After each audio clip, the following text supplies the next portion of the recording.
तमसि भोजेषु माता शयनेषु नन्दा मननुकूल क्षमा धारित्री सद्गुणयुक्ता प्रिया धर्मपत्नी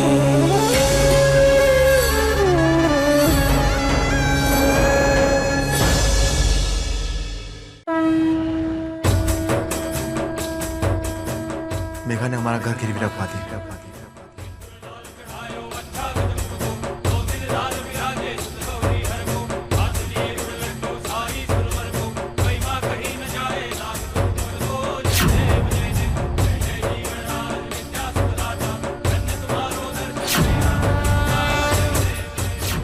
मेघा ने हमारा घर गिरवी रखवा दिया।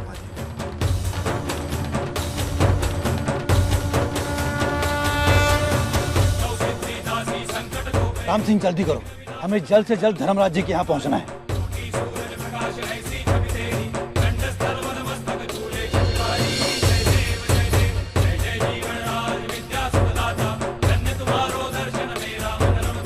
मेघा ने हमारा घर गिरवी रखवा दिया।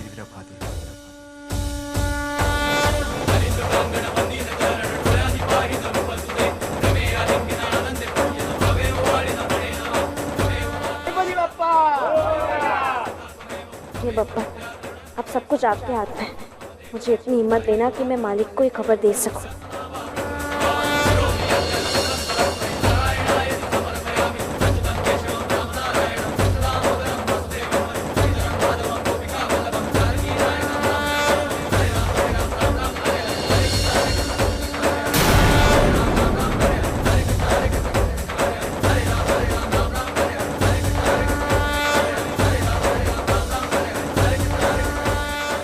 मालिक, हितेन भाई का फोन आया था। हाँ, मेघा ने अपना घर गिरवी रखा है ये बोलने को फोन किया होगा, है ना? आपको पता है मालिक? हाँ, धर्मराज जी सब कुछ जानते हैं। ये भी जानते हैं कि मेघा ने वेलजी भाई के यहाँ अपनी सारी हुंडी और प्रॉपर्टीज गिरवी रखी है ताकि माल खरीदने के लिए और ऑर्डर पूरा करने के लिए पैसों का इंतजाम कर सके। जो संतुड़ी, युद्ध में फक्त रणनीति बनाना पर्याप्त नहीं होता, शत्रु की नीति क्या है इसका भी भान होना चाहिए। उन्हें अपना दांव पेच उसकी नीति के हिसाब से रखने का। चलो वे, धर्मपुर जाने का समय आ गया है।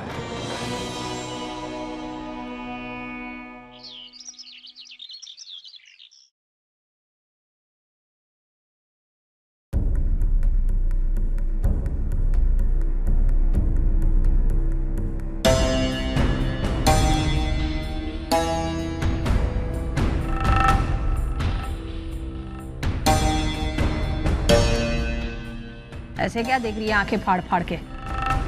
कभी हम दोनों को ऐसे देखा नहीं क्या तूने? ए चंपू, हाथ से गिर जाए इसके पूरे लेके जा।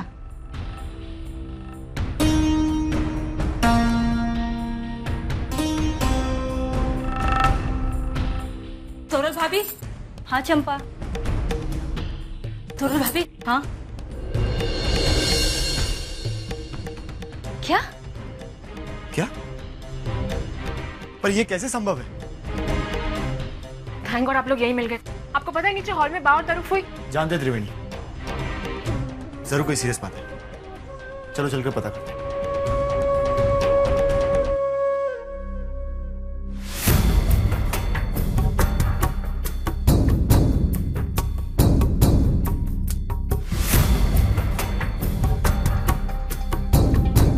तेरी क्या करूं? शक्लें तो देखो बा इन सबकी।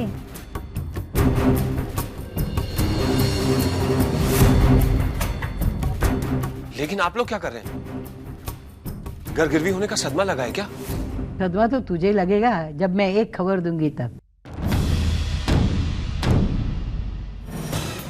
ए हितेन, तेरे बाप के साथ है ना बहुत शतरंज खेली। क्या चाल खेली तू तरू? हाँ, अभी तो जो मैं खेलूं ना, या तो मेरा वजीर मर जाए तो घोड़ा बच जाएगा, और घोड़े को बचाऊं इससे वजीर साफ होता है। दोनों में से एक को तो मरना ही है।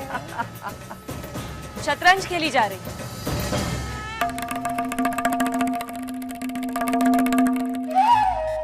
सही है, मात तो मैं आप सब लोगों को दे ही चुकी हूं।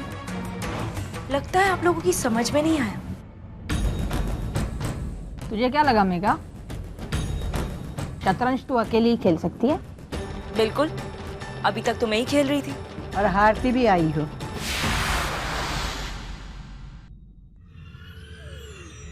ये आपकी गलतफहमी है। आपका ये प्यारा सा महल है ना, इसे मैंने गिरवी रख दिया है।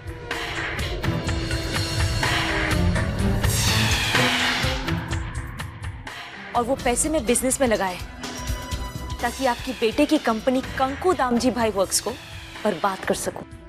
वो कहावत खबर है, दिए तले अंधेरा। दिया को लगता है कि उसका प्रकाश पूरी दुनिया में फैल जाता है, उसे पता नहीं उसके तले तो अंधेरा होता है, अंधेरा। तुझे लगता है कि तूने धर्मराज की हवेली गिरवे रख दी। उसको खरीदा किसने मालूम है?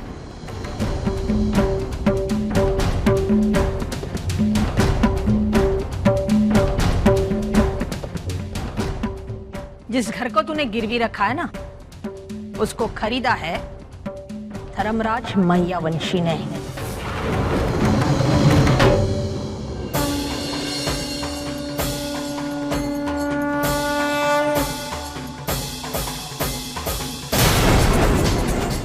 धर्मराज मायावंशी का घर तूने गिरवी पे रखा तो तुझे पता है ना कि धर्मराज यहाँ से गया तो खाली हाथ गया था, पर मेरे बेटे ने बहुत बड़ा साम्राज्य खड़ा कर दिया है। पर तुझे क्या लगता है धर्मराज उसकी मिल्कत किसी दूसरे का हाथ जाने देगा? ये नहीं हो सकता, मैं ऐसा होने नहीं दूंगी।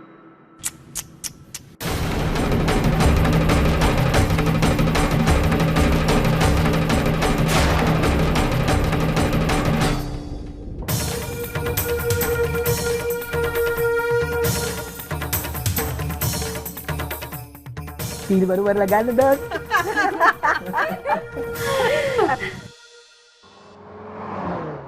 अरे हाँ, तुम घर पे आ जाना, मैं मिल जाऊंगा। वेलजी भाई, मैं तुमसे बाद में बात करता हूँ। वेलजी भाई आप ऐसा कैसे कर सकते हैं? क्या गलत किया मैंने? हैं? अरे मुझे पूरी कीमत मिल गई, मैंने बेच ही दिया घर। अगर तुम्हें उसे वापस चाहिए तो लौटा दो मेरा पैसा सूद से। लेकिन ये तो धंधे के उसूल के खिलाफ है। देखिए मेघा जी, मुझे उसूल मत सिखाइए, सारी कुंडली है मेरे पास। अरे बिना उसूलों के धंधा तो आप करती हैं। धंधा तो क्या, आपकी पूरी जिंदगी बेउसूल है।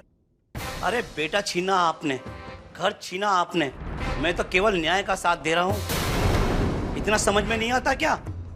अरे जो इंसान भगवान का घर गिरवी रखने आएगा उसका कौन साथ देगा? मेघा बहन, भगवान को मंदिर से निकाला आपने, अरे मैंने तो मंदिर को ही भगवान के पास भेज दिया। मेरा टाइम खोटा मत करो, अब आप निकलो यहाँ से, निकलो यहाँ से। मैं आपको छोड़ूंगी नहीं। वेलजी भाई से ऊंची आवाज में केवल धर्मपुर का मालिक ही बात कर सकता है। सुर नीचा करो और निकलो यहाँ से।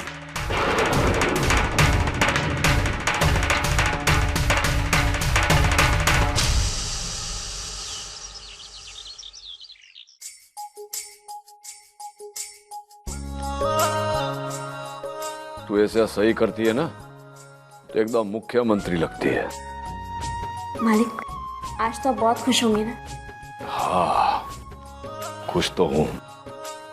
ये मन पे इतना बड़ा बोझ था, वे हल्का हो गया ना। जो संतुड़ी, हम आए थे ना तो पैदल ट्रेन में, चला जे काम करते हैं, भाड़े की गाड़ी लेते ना घूमने जाते हैं। नहीं मालिक, आज नहीं हो पाएगा। तो वांदो नहीं, शाम को जाते हैं। मालिक, शाम में तो मेरी मुंबई गुजरात महिला समाज के साथ मीटिंग है, शाम में भी नहीं हो पाएगा। समझी गयो, समझी गयो, वांदो नहीं, कल जाएंगे। कल भी मेरी मीटिंग है मालिक। मालिक बहुत काम है, कल भी मैं नहीं आ पाऊंगी। अबे जो इतनी व्यस्त हो गई है तू कि अपने पति के लिए समय नहीं है नहीं तेरा पास में।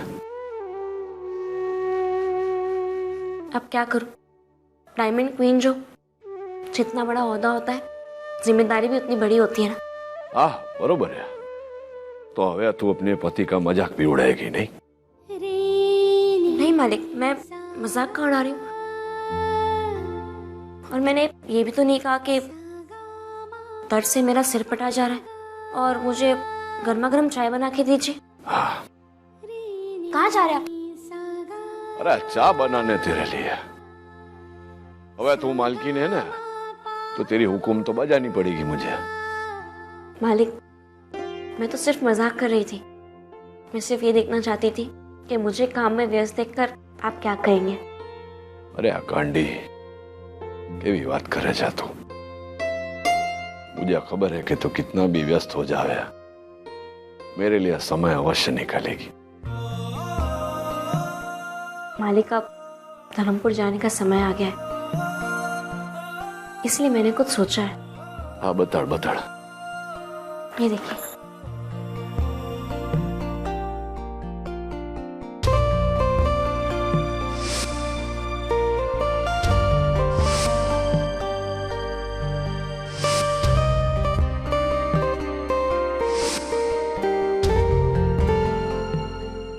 एक बात बोलू डफोड़, वह तू डफोड़ नहीं रही हो। और ये जो तूने किया है ना, गर्व है मुझे तुझ पर।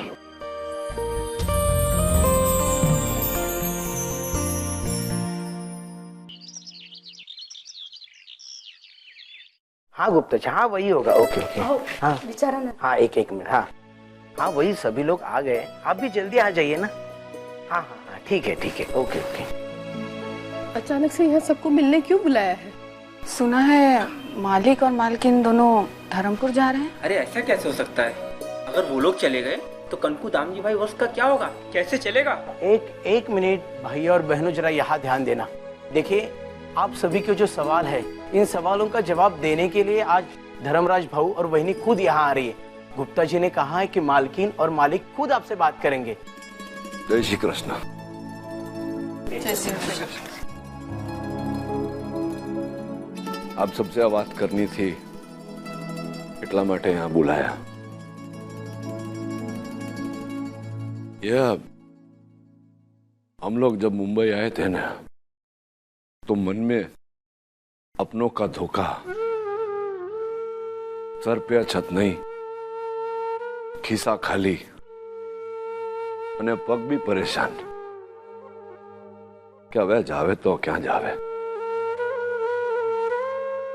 और आप लोगों ने इतना प्रेम दिया ना, अपना बनाया। यह मुंबई नगरी के बारे में सुना था, कुछ अच्छा कुछ बुरा। पर एक बात कहूं, यह मसूरकर भाई ने सकूबेन से मिला ने, तो ऐसा लगता है कि एकदम सुनहरा नगरी है, एकदम रहने लायक। यह गुप्ता जी है ना, कैसे कला के पारखी, ऐसे लोग मुंबई में होवे ना, तो कंकुबाई दामजी वर्क्स जैसी बड़ी कंपनियां बनेगी।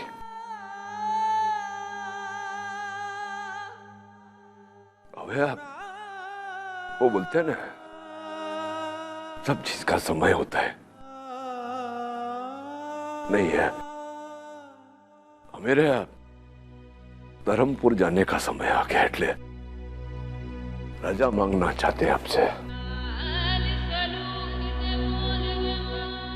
मैंने खबर है कि आप सबके मन में यह बात होगी कि हवे कंकुबाई दामजी वर्क्स का क्या होगा। तो यह कंकु बहन है ना आपकी, इसने योजना बनाई है।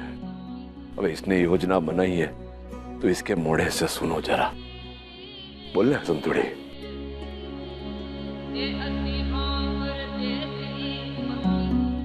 जय श्री कृष्ण। हम जब धर्मपुर से निकले थे तो इन खाली आंखों में कंकु दामजी भाई के सपने थे जो यहाँ आके पूरे हुए, और वो भी आप लोगों के साथ के कारण हुए। थोड़े ही समय में इस कंपनी ने बहुत नाम कर दिया है, पर अभी शुरुआत है। मैं चाहती हूँ कि ये कंपनी और आगे बढ़े और नाम करे। हमारी बहुत आशाएं जुड़ी है इस कंपनी से, पर हमें इस कंपनी की चिंता नहीं है क्योंकि इसे संभालने के लिए आप जैसे अच्छे लोग हैं, और हमें पूरा विश्वास है कि ये कंपनी बहुत उन्नति करेगी। यहाँ पे किसी ने मुझे अपनी भाभी माना, किसी ने वही नहीं, किसी ने बहन कहकर होता थी। एक परिवार सा बन गया यहाँ। हमने निर्णय लिया है कि इस कंपनी में कोई मालिक या मालकिन नहीं रहेगा, सारे ही मालिक और मजदूर हैं। मालिक और मालकिन की जय, मालिक और मालकिन की जय, मालिक मालकिन की जय, मालिक और मालकिन की जय।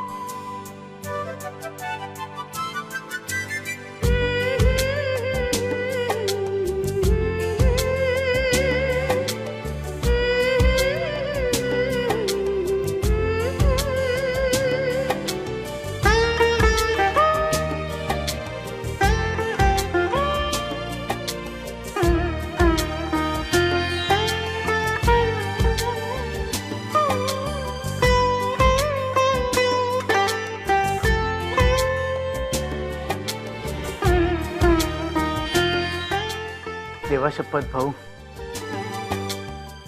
आप सच में बहुत बड़े मन के। अब समझ में आया धर्मपुर में आपको भगवान क्यों माना जाता है। हम कारीगरों के लिए आप तो भगवान ही है, पूजनीय है। अरे क्या मसूर कर भाऊ, एक तो भाई बनाया, भगवान बना के दूर कर रहे हो अपने से। ना ना, मैं आपका भाई ही बरोबर हूं। અને जो एक वचन दो कि जो मेरा छोटा परिवार बना है ना, इसको हमारी गैर हाजिरी में जरा संभाल लो। देवा शपथ भाऊ, जान देकर भी ये वचन निभाएंगे हम। जी हाँ।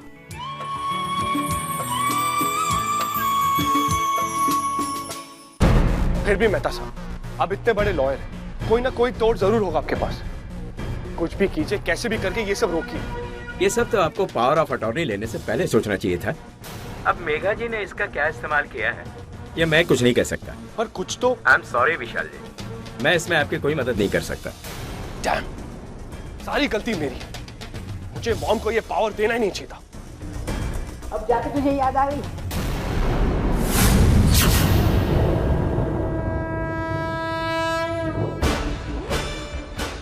कहते हैं देर आए दुरुस्त आए।